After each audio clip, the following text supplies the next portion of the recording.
नमस्कार दोस्तों, स्वागत है आपका द खबर्स के फेसबुक लाइव में। आज हमारे साथ मौजूद है आनंद पांडे, जो कि ब्लॉगिंग और यूट्यूब में काफी माहिर हैं और वो इस समय अपना टेक्निकल जर्नल नाम से चैनल चला रहे हैं, जो आपको आज बताएंगे ब्लॉगिंग और यूट्यूब के बारे में।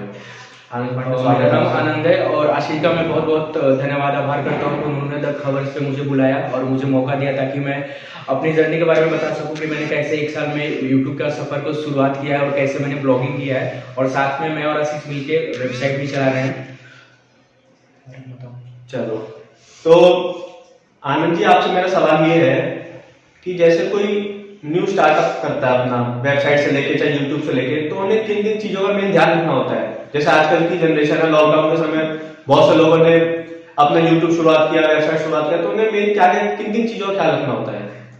मतलब अब जब जैसे हम कोई वेबसाइट स्टार्ट कर रहे हैं तो मतलब सबसे पहले मैं यही बोलना चाहूँगा कि सबसे पहले इन्वेस्ट मत करो। मतलब अगर वर्डप्रेस पे जा रहे हो तो पहले ब्लॉगिंग पहले स्टार्ट करो, क्योंकि ब्लॉगिंग फ्री है, उस पर आपको कुछ पैसे इन्वेस्ट नहीं करने पड़ते हैं। आप ब्लॉगिंग पे अपना वेबसाइट बना सकते हो, वो भी बिल्कुल फ्री में। बाद में अगर आपको लगता है कि हाँ ब्लॉगिंग पे आप अगर सक्सेस हो पा रहे हो तो आप उसके बाद वर्डप्रेस पे जाओ, वर्डप्रेस पे थोड़े इन्वेस्ट करो, होस्टिंग खरीदो, उसके बाद वर्डप्रेस के बारे में जानूंगा। लेकिन सबसे पहले यही बोलूंगा कि सबसे पहले आप ब्लॉगिंग पे फोकस करो और ब्लॉगिंग के बारे में ध्यान दो। अच्छा, तो ऐसी कौन सी पांच वेबसाइट, ऐसे कौन सा पांच प्लेटफॉर्म है जहां से आप सोशल मीडिया पे अर्निंग कर सकते हो, चाहे वेबसाइट पे थ्रू अर्निंग कर सकते हो, ब्लॉगिंग के थ्रू अर्निंग कर सकते हो?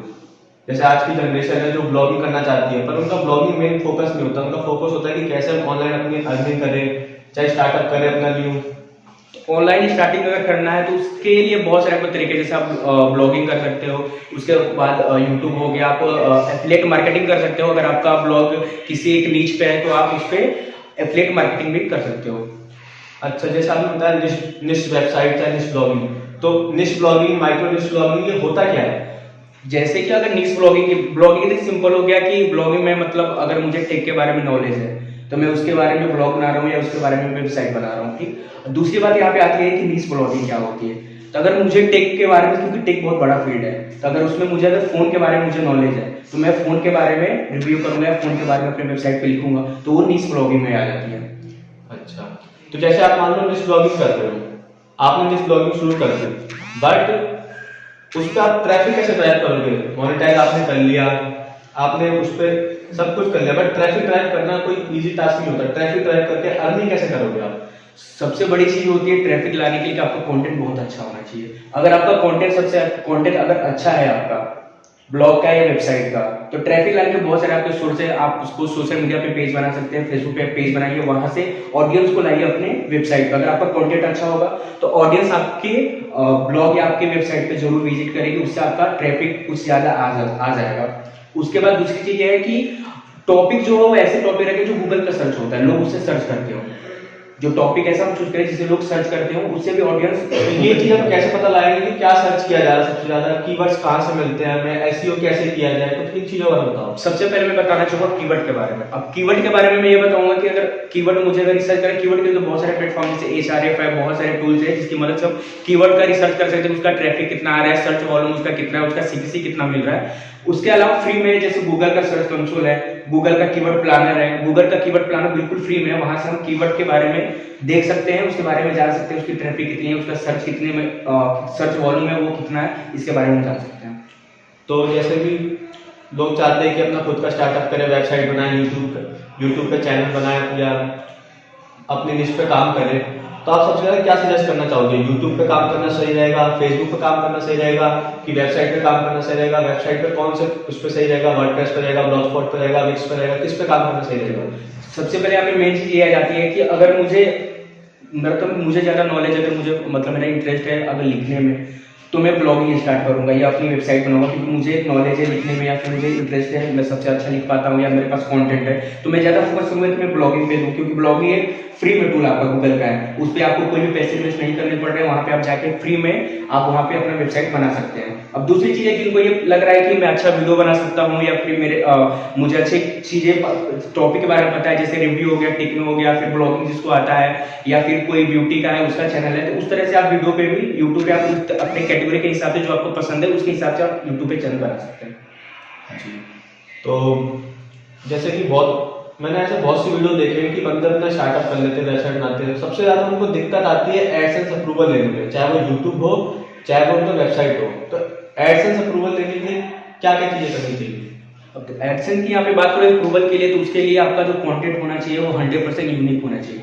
कहीं से आप थोड़ा भी कॉपी पेस्ट मत कीजिए। आप हो सकता है आपको एडसेंस अप्रूवल लेने में 1 महीने 1 साल लग जाए, 1 महीने में मिल जाए, 2 महीने में मिल जाए, या टाइम लग सकता है। तो सबसे पहला हमारा मेन चीज है कंटेंट। मार्केट में हम जैसे वेबसाइट मार्केट में हम जाते हैं तो वहां पे कहा जाता है कि कंटेंट इज किंग। अगर आपका कंटेंट में दम है, अगर वो अच्छा है, उस पे आप कहीं अभी ये नहीं कि कहीं किसी वेबसाइट पे गए वहां से 4 लाइन कॉपी कर लिया और अपने ब्लॉग पे डाल दिए, तो उससे आपको एडसेंस का अप्रूवल नहीं मिलेगा। एडसेंस का अप्रूवल लेने के लिए आपको अपने ब्लॉग पे या आपके वेबसाइट पे 100% यूनिक कंटेंट होना जरूरी है। अगर 100% यूनिक कंटेंट है, वो भी अगर मैं मानता हूँ कि कम से कम मिनिमम वर्ड अगर आपको रखना है अपने वेबसाइट पे या ब्लॉग पे, तो आप कम से कम 500 से लेकर 1000 वर्ड तक रखिए। इससे कम तो आप रखिए मत, और पूरा 100% यूनिक रखिए, खुद का लिखा हुआ होना चाहिए। जैसे आपने बताया कंटेंट इज किंग और यूनिक कंटेंट होना चाहिए, तो वो पता कैसे लाएंगे कि इनका कंटेंट यूनिक है?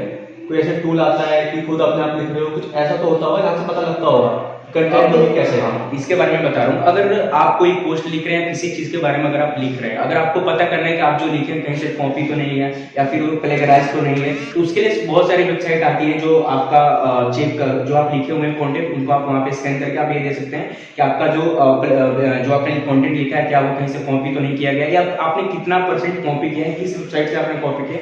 वहाँ पे बहुत सारे शो हो जाते हैं। आप गूगल पे जा सकते हैं, गूगल पे जाकर प्लेगरिज्म चेक कर डाल सकते हैं, वहाँ पे अपनी वेबसाइट का URL भी डाल सकते हैं, या फिर अपना पूरा कॉपी करके वहाँ पे पेस्ट करके आप देख सकते हैं इस तरीके से। अच्छा, जैसे मान लो आपने कंटेंट उठा लिया, अगर मैं वही कंटेंट को रीचेंज करके और मैं डाल दूं तो उससे एडसेंस अप्रूवल नहीं मिलेगा फिर? नहीं, अगर हम किसी कंटेंट को अगर हम कहीं से लिखा हुआ उसको अगर कन्वर्ट कर रहे हैं तो उससे एडसेंस का अप्रूवल बिल्कुल भी नहीं मिलता है, क्योंकि गूगल आजकल इतना स्मार्ट हो गया है, उसको पता है कि आपने किसको कितना आपने रीराइट किया है, या फिर कोई भी कंटेंट है उसको आपने रीराइट करके और आपने वापस दूसरे अपने वेबसाइट पे डाल दिया और आप चाह रहे हैं कि आपको एडसेंस का अप्रूवल मिल गया, तो उससे एडसेंस का अप्रूवल बिल्कुल नहीं मिलेगा। आपको एडसेंस का अप्रूवल लेने के लिए अपने खुद से लिखे हुए कंटेंट होने चाहिए और आपको 1 भी % कहीं से भी कॉपी वर्ड नहीं होना चाहिए। अच्छा, तो जैसे आपने बताया अभी, तो बहुत से ब्लॉगर ऐसे भी है जो मैं बहुत सारे वीडियो देखे यूट्यूब पे जो सलाह देते हैं कि आप स्पिन टूल का इस्तेमाल करो।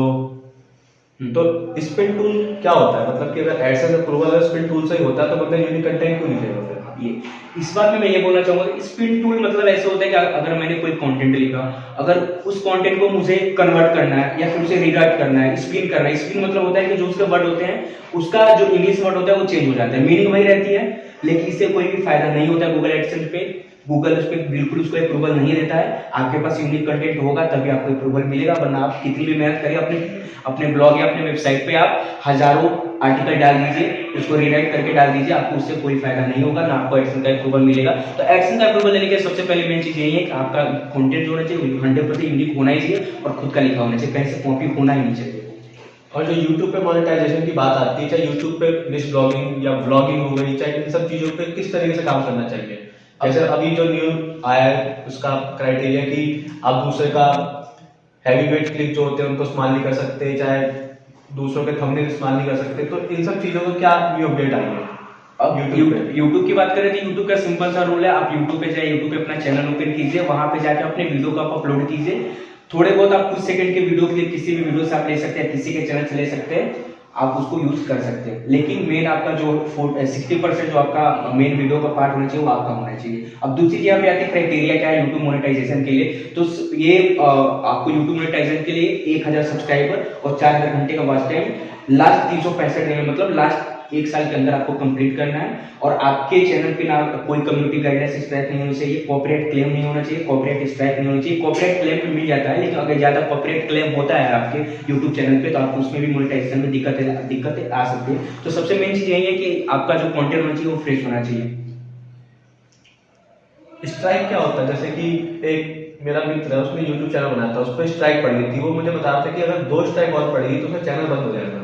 हाँ, तो यहाँ पे अगर स्ट्राइक की बात करें तो यूट्यूब हमें 3 साल देता है, मतलब हमारे पास 3, अगर हमारे चैनल पे अगर 3 स्ट्राइक आ जाती है तो हमारा चैनल टर्मिनेट कर दिया जाता है, यूट्यूब हमारे चैनल को परमानेंटली क्लोज कर देता है। तो स्ट्राइक की आती है अगर मान लीजिए किसी का मैंने यूट्यूब का चैनल देखा, उसकी वीडियो देखा, उसके कुछ पार्ट को मैंने अपने वीडियो में यूज कर लिया, तो उससे उसके चैनल पे कॉपीराइट स्ट्राइक आती है। अगर दूसरी बात यहाँ पे आ जाती है, तो हो गई कॉपीराइट स्ट्राइक। अगर आप किसी की भी वीडियो को अपने वीडियो में यूज कर रहे हैं तो आपका कॉपीराइट स्ट्राइक हो गया। और दूसरी चीज होती है कम्युनिटी गाइडलाइंस। कम्युनिटी गाइडलाइंस मतलब कि यूट्यूब के अगर आप प्लेटफॉर्म पे वीडियो बना रहे हैं तो कुछ यूट्यूब का गाइड है जिसको आपको फॉलो करना पड़ता है। अगर आप उसके खिलाफ कोई वीडियो बना रहे हैं तो आपका चैनल अप्रूव नहीं होगा, मोनेटाइजेशन में अप्लाई नहीं हो पाएगा, वो ना अप्रूव हो पाएगा। एक साल में आपको लगता है कि 1000 सब्सक्राइबर और 4000 घंटे वॉच व्यूज लेना कोई बड़ी बात है?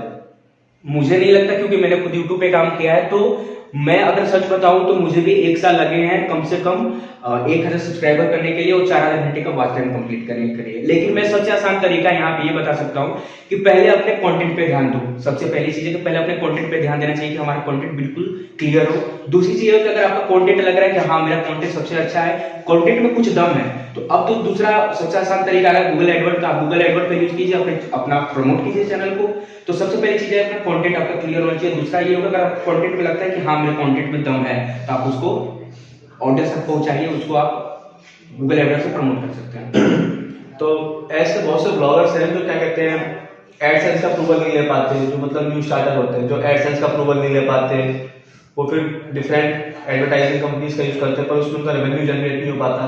तो एफिशिएंट मार्केटिंग बारे में क्या ख्याल है आपका? एफिलिएट मार्केटिंग ये तो YouTube पे भी हम कर सकते हैं और वेबसाइट पे भी कर सकते हैं। कैसे कर सकते हैं इसको? मतलब कोई जरिया तो होता है? जरिया Amazon का एफिलिएट मार्केटिंग है और फ्लिपकार्ट का है, लेकिन मैं ज्यादा सजेस्ट करूंगा कि आप Amazon का यूज कीजिए एफिलिएट मार्केटिंग। एफिलिएट मार्केटिंग ये होता है कि मान लीजिए कोई प्रोडक्ट है Amazon का, उसका आप लिंक जनरेट करते हैं और उसको अपने डिस्क्रिप्शन में देते हैं। मान लीजिए मैं ये कैमरा यूज कर रहा हूँ तो उसका डिस्क्रिप्शन में लिंक दे दूंगा। अगर कोई भी यूजर डिस्क्रिप्शन में लिंक चेक करता है, अगर उसे बाय करना है तो वहां से बाय करते हैं, वहां से भी अच्छा खासा रेवेन्यू मिल जाता है। मतलब गूगल एडसेंस से भी बहुत ज्यादा रेवेन्यू से जनरेट हो जाता है। और दूसरी चीज है स्पॉन्सरशिप। अगर आपका चैनल अच्छा ठीक ठाक से है तो आपको स्पॉन्सरशिप में बहुत अच्छे पैसे मिल जाते हैं। अगर आप महीने में 2 से 3 स्पॉन्सर ले लेते हैं तो आपके, मुझे नहीं लगता कि आप 10 से 15 तक आराम से निकाल सकते हैं स्पॉन्सरशिप से।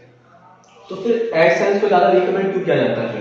फिर डायरेक्ट आप अपने YouTube स्टार्ट करके एफिलिएट भी कर सकते हैं, तो एडसेंस के पीछे लोग क्यों भागते हैं ज्यादा? एडसेंस है कि एडसेंस एक तो गूगल का प्रोडक्ट है, दूसरी चीज ये है कि उसकी रेवेन्यू बहुत अच्छी है। अगर दूसरे एडसेंस के मुकाबले अगर जैसे टबोला हो गया और सारे भी नेटवर्क है जो एड को प्रोवाइड करते हैं जिनका हम यूज कर सकते हैं, लेकिन उसके अगर उसका कंपैरिजन करें गूगल एडसेंस से तो गूगल एडसेंस एक तो गूगल का प्रोडक्ट है और गूगल एडसेंस की सर्विस अच्छी है, अच्छा कन्वर्जन हमको दे देता है निकाल के। इस वजह से लोग ज्यादा रिकमेंड नहीं करते कि गूगल एडसेंस का यूज करें। अगर बाई चांस अगर किसी को लगता है कि उनका गूगल एडसेंस का अप्रूवल नहीं मिल पा रहा है तो वो तो दूसरे गूगल एडसेंस के मुकाबले टबोला या बहुत सारे आते हैं एडवर्ड, वो यूज कर सकता है।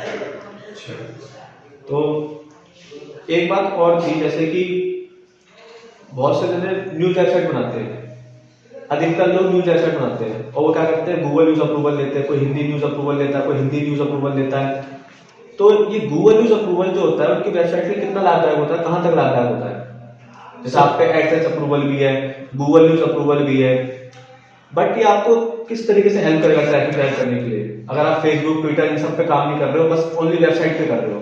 अगर आपको ऐसे बता दें, अगर हम वेबसाइट पे काम कर रहे हैं, ठीक, अगर वेबसाइट पे काम कर रहे हैं, अगर हमने गूगल न्यूज का अप्रूवल ले लिया तो अगर आपने बहुत बार आपने देखा होगा क्रोम आप खोलते हैं लेफ्ट साइड में अगर आप ड्राइव करते हो बहुत सारे न्यूज आप देखे होंगे आती रहती है। तो गूगल का है, गूगल का एडसेंस आपके पास अप्रूवल हो ही गया, गूगल न्यूज का अप्रूवल ले लीजिए। अगर आपका कंटेंट सही है, आपके गूगल एडसेंस का अप्रूवल मिला है तो आपको मतलब गूगल न्यूज टाइप की अगर आपकी वेबसाइट है तो 100% है कि आपको गूगल न्यूज का भी अप्रूवल मिल जाएगा। अब गूगल न्यूज का अप्रूवल मिलेगा, ये मैं फायदा बता दे रहा हूँ, आपका जो ट्रैफिक है वो गूगल से आने लगेगा, आपकी पोस्ट रैंक करेगी तो आपके गूगल से भी यूजर आएंगे, आपके वेबसाइट पे विजिट करेंगे। और अगर आपका वेबसाइट पर अच्छे कंटेंट है, कंटेंट पे दम है, तो लोग वहां पे रुकेंगे और आपके वेबसाइट पे ज्यादा से ज्यादा ट्रैफिक जनरेट होने लगेगा। यूट्यूब पे और फेसबुक पे भी, जैसे फेसबुक पे क्रिएटर स्टूडियो, यूट्यूब पे यूट्यूब स्टूडियो, एडवर्टाइजमेंट दोनों पे मिलती है। और जैसे वेबसाइट आप बना रहे हो और फेसबुक पे काम कर रहे हो, फेसबुक पे भी न्यूज आती है, तो आप सबसे ज्यादा रेवेन्यू कहाँ जनरेट कर सकते हो? गूगल पे काम करके, फेसबुक पे काम करके, क्योंकि फेसबुक को एड भी गूगल दे रहा है। तो आप कहाँ पे, किस प्लेटफॉर्म पे काम करोगे आपको ज्यादा रेवेन्यू जनरेट होगा? अगर रेवेन्यू की बात करें तो रेवेन्यू आपको सबसे ज्यादा वेबसाइट से ही मिल सकता है। अगर आपको लग रहा है कि अगर आपकी न्यूज वेबसाइट में, मान लेता हूँ न्यूज वेबसाइट है, अगर आप उसके फेसबुक पेज बना रहे हैं, फेसबुक पेज को मोनेटाइज करा रहे हैं, अगर वहां से अच्छा खासा ट्रैफिक आपके पूरे महीने में आ जाता है मतलब मैं चाहता हूँ अगर 1 से 2 लाख अगर आपके महीने में ट्रैफिक सिर्फ पेज से आ रहा है, फेसबुक पेज से आ रहा है, तो मैं मानता हूँ कि उसमें कोई जरूरी, मैं नहीं मानता कि कोई जरूरी कि मुझे गूगल से ट्रैफिक चाहिए। अगर आपके फेसबुक पेज से भी 99% भी आपका ट्रैफिक आ रहा है फेसबुक पेज से, तो भी आपका अच्छे खासा रेवेन्यू वहां से जनरेट कर सकते हैं। तो अगर कहीं फेसबुक से ट्रैफिक ड्राइव हो रहा है, ट्विटर से ड्राइव हो रहा है, चाहे इंस्टाग्राम पे लिंक शेयर करके ड्राइव हो रहा है, अगर आप लिंक शेयर कर रहे हो, वहां से ट्रैफिक ड्राइव कर रहे हो, तो उससे आपके रेवेन्यू पे कोई लॉस तो नहीं है, चाहे आपका एडसेंस ब्लॉक तो नहीं हो जाएगा? नहीं। बहुत से ऐसे किस्से सुनने में आए थे कि बहुतों के एडसेंस भी ब्लॉक हो जाते हैं, बहुत मेहनत करके वो एडसेंस अप्रूवल लेते हैं, उनका एडसेंस ब्लॉक भी हो जाता है। तो मतलब कि ऐसे कोई दिक्कत तो नहीं आती सोशल मीडिया से? सोशल मीडिया की तरफ से मान लीजिए एक्सटर्नल ट्रैफिक है, वो एक तो विजिट कर रहे हैं, वो गूगल सर्च से विजिट कर रहे हैं हमारे वेबसाइट पे। दूसरी चीज है कि वो एक्सटर्नल ट्रैफिक से आ रहा है। एक्सटर्नल ट्रैफिक सोर्स में हम कुछ भी मान सकते हैं, फेसबुक से आ रहा है, व्हाट्सएप से आ रहा है, या कहीं से भी आ रहा है, तो उससे एडसेंस उससे ब्लॉक नहीं होता है। कुछ यूजर ऐसे होते हैं, कुछ यूजर रहते हैं जिनकी वेबसाइट है वो कुछ गलत तरीके का यूज करते हैं ट्रैफिक लाने के लिए, जिससे उनका एडसेंस ब्लॉक हो जाए। जैसे रेवेन्यू ज्यादा जनरेट करना है उनको, तो कहीं से भी ट्रैफिक बाई, आज तो सब कुछ बाई कर रहे हैं, ट्रैफिक बाई कर ले रहे हैं, तो उससे उनका एडसेंस ब्लॉक हो जाएगा। अच्छा, और कोई ऐसे हरकत कर भी नहीं रहा, मतलब कोई ऐसे ट्रैफिक खरीद नहीं रहा, ना सोशल मीडिया ड्राइव कर रहा, उसके बावजूद उसका अगर एडसेंस ब्लॉक हो रहा है, तो उसके पीछे क्या कारण होता है?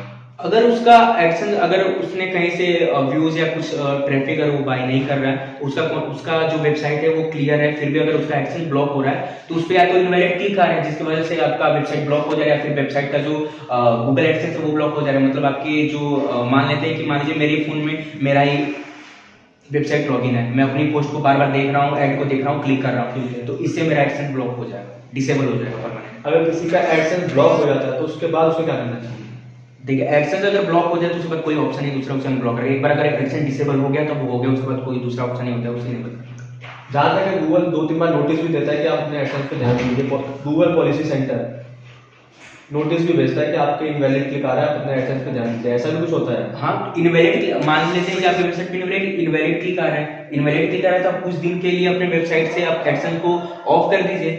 उसके बाद फिर से आप कुछ दिन बाद फिर उसको अप्लाई कर सकते हैं एडसेंस का। आपका कोई हेटर हो, चाहे कोई ऐसा जो आपके तरक्की को देख के जल रहा हो, जैसे वो आपका कर यूट्यूब सकता है, आपका मोनेटाइज हो गया, अगर वो चाहे तो आपके इनवैलिड क्लिक डाल के आपको उस पर नहीं कर सकता है? नहीं, वेबसाइट पे कर सकता है? हाँ, वेबसाइट पे कर सकता है। वेबसाइट तो पे हो अगर गया कि उससे आपको सेफ रहना है तो उसके लिए क्या करना है? उसके लिए मैं बताऊंगा कि बहुत लोग होते हैं जो बहुत सारे वेबसाइट जो वेबसाइट चला रहे हैं या कर रहे हैं, वो मैंने बहुत लोगों को देखा है कि एक ही पेज है उसमें 10 उन्होंने ऐड लगा रखे हैं। तो मैं मानता हूँ कि कम से कम अगर आपका एक आर्टिकल अगर मान लो कि 500 से 1000 वर्ड के बीच में भी या 700 वर्ड का भी है, तो उसमें हम उसके से 4 से 5 आप ऐड लगा दीजिए। आप ज्यादा ऐड उसमें मत लगाइए, 5 से 6 ऐड रहेगा तो उसमें इनवैलिड क्लिक भी नहीं होगा, यूजर को भी आसानी होगा पढ़ने में उसको।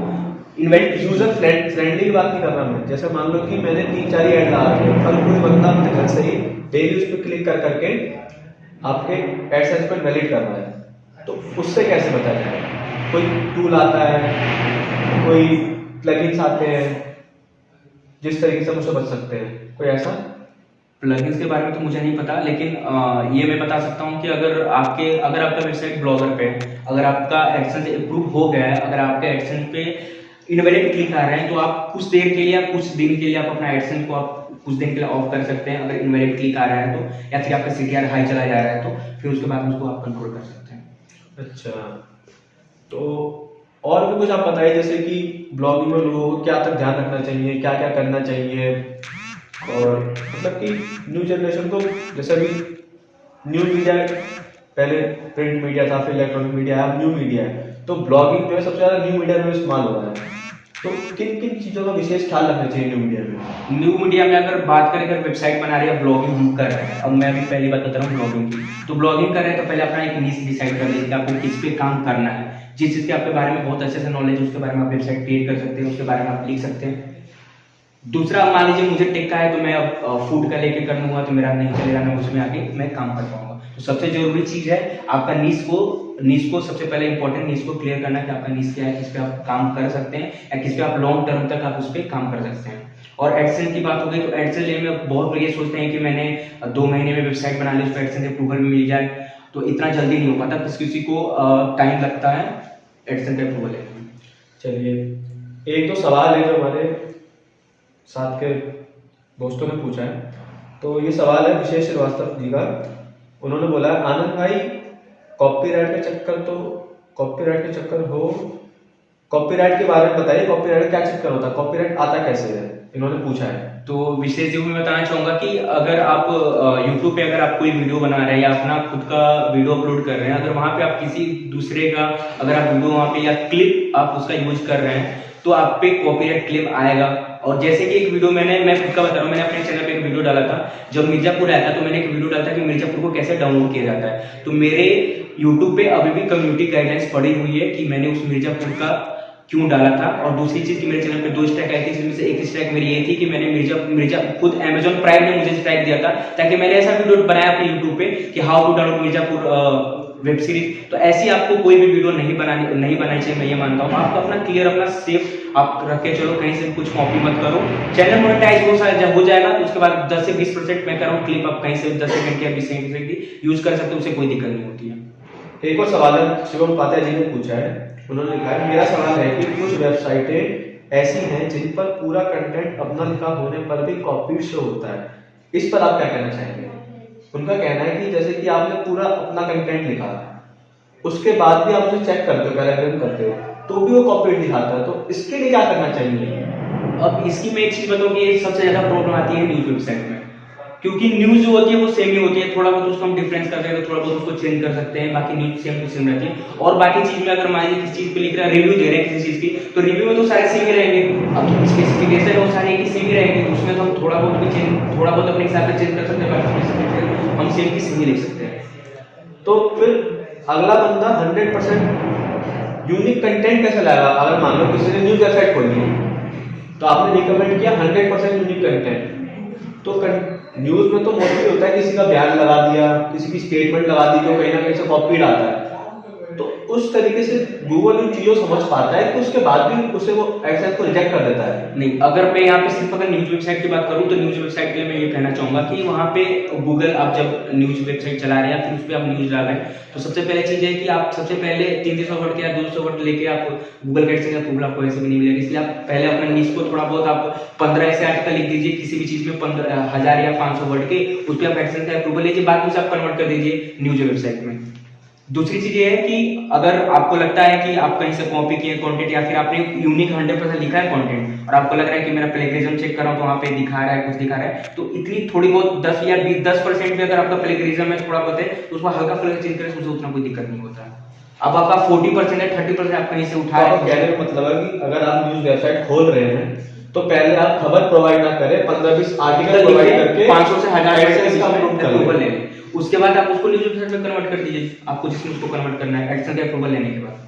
अच्छा, मतलब डायरेक्ट आके न्यूज वेबसाइट नहीं खोल सकते, आप किसी चीज की ब्लॉगिंग कर सकते खोल सकते हैं, मैं ये बोला खोल सकते हैं, ऐसा नहीं है। पहले आप कोई भी वेबसाइट खोलेंगे तो उसको आपको लगता है कि 200 से 300 वर्ड पे एडसेंस का अप्रूवल मिलेगा, नहीं मिलेगा, तो आपको कुछ ऐसी पोस्ट 10 से 15 पोस्ट ऐसी लिखनी पड़ेंगी जो लेंथी हो, हाँ 1000-1500 वर्ड की हो ही कम से कम, मैं तो कहता हूँ 1000 वर्ड की हो, कम से कम 20 आर्टिकल ऐसे लिखे यूनिक हो, उन पे आप एडसेंस अप्रूवल आसानी से आपको मिल जाएगा। उसके बाद आप उस पे टर्म्स एंड कंडीशन भी होते हैं एडसेंस के लिए।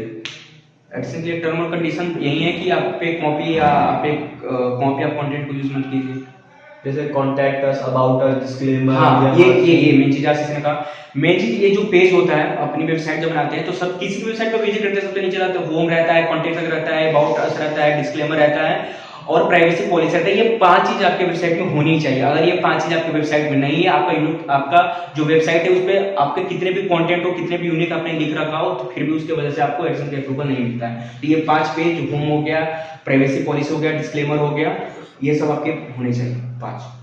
अच्छा, तो मिला जुला के मतलब आपको एक एक पॉलिसी को ध्यान रख के चलना, उसके बाद गूगल आपको अप्रूवल देगा।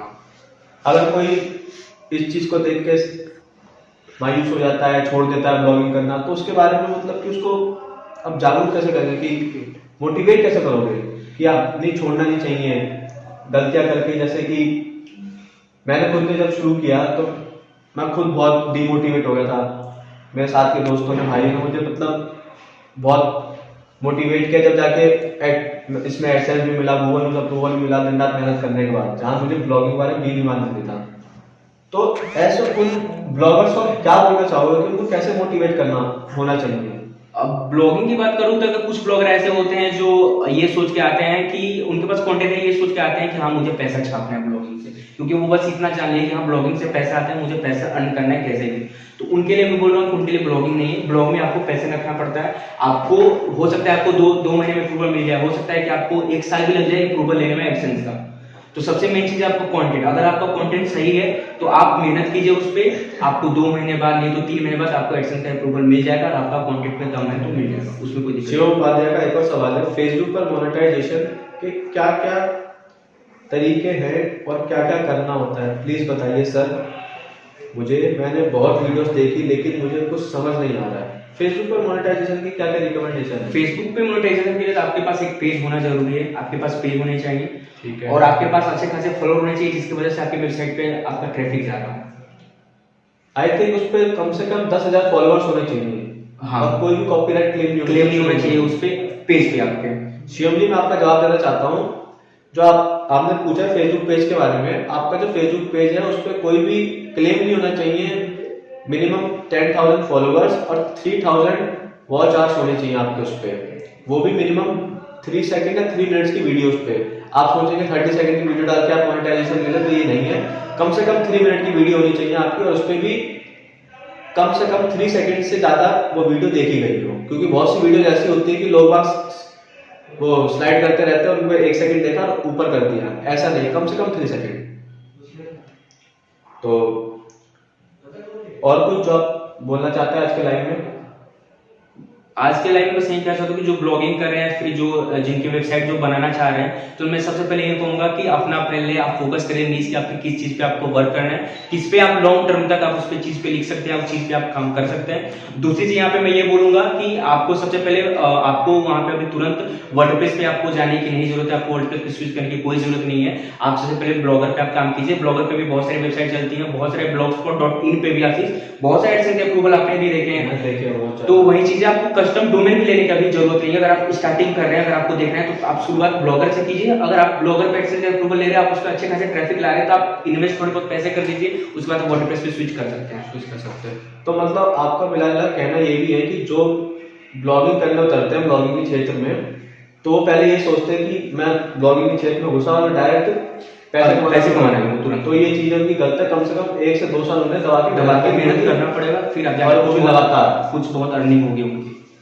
चलिए, और एसईओ के बारे में क्या ख्याल है? एसईओ तो क्या है? एसईओ किस तरीके से करना चाहिए? एसईओ का अगर मैं अच्छे से समझूं तो एसईओ का मतलब होता है सर्च इंजन ऑप्टिमाइजेशन। यानी गूगल हमारे, अगर मैंने कोई पोस्ट लिखा फोन पे तो गूगल उसको कितना क्रॉल कर रहा है, गूगल उसके बारे में कितना समझ पा रहा है कि मैंने किस चीज के बारे में क्या लिखा है। अगर कोई यूट्यूब पे जा रहा है या फिर कोई किसी वेबसाइट पे जाकर मैंने गूगल पे सर्च कर दिया कि टॉप 5 फोन अंडर 10,000, तो इस पे जितने भी लोगों ने अपने आर्टिकल लिखे हैं, जितने लोगों ने अपने वेबसाइट पे अपने लिखे हैं, अगर उन्हें अच्छे से अपने ब्लॉग का या अपने कंटेंट का अगर अच्छे से एसईओ किया है, सर्च इंजन ऑप्टिमाइजेशन किया है, तो उनकी जो ब्लॉग होंगे वो पोस्ट होंगे ऊपर रैंक गूगल खुद करना शुरू कर देगा। तो सबसे मेन चीज यही ध्यान रखिए, चाहे आप यूट्यूब स्टार्ट कर रहे हो या आप ब्लॉगिंग स्टार्ट कर रहे हो, एसईओ के बारे में आपको थोड़ी बहुत नॉलेज होनी चाहिए कि कैसे रैंक करा जाता है, या आपके वीडियो को कैसे रैंक करना है, आपके पोस्ट को कैसे गूगल पे आपको रैंक करना है। इन सब चीजों के बारे में थोड़ी बहुत आप नॉलेज आप यूट्यूब से भी ले सकते हैं, आप गूगल से भी ले सकते हैं। चलिए ठीक है, बहुत बहुत धन्यवाद आपका आज के लाइव में जुड़ने के लिए आनंद पांडे जी। और मैं आप सभी का धन्यवाद करना चाहता हूँ, आप सबने हमारा लाइव देखा और जुड़े रहिए हम सबके साथ, देखते रहिए।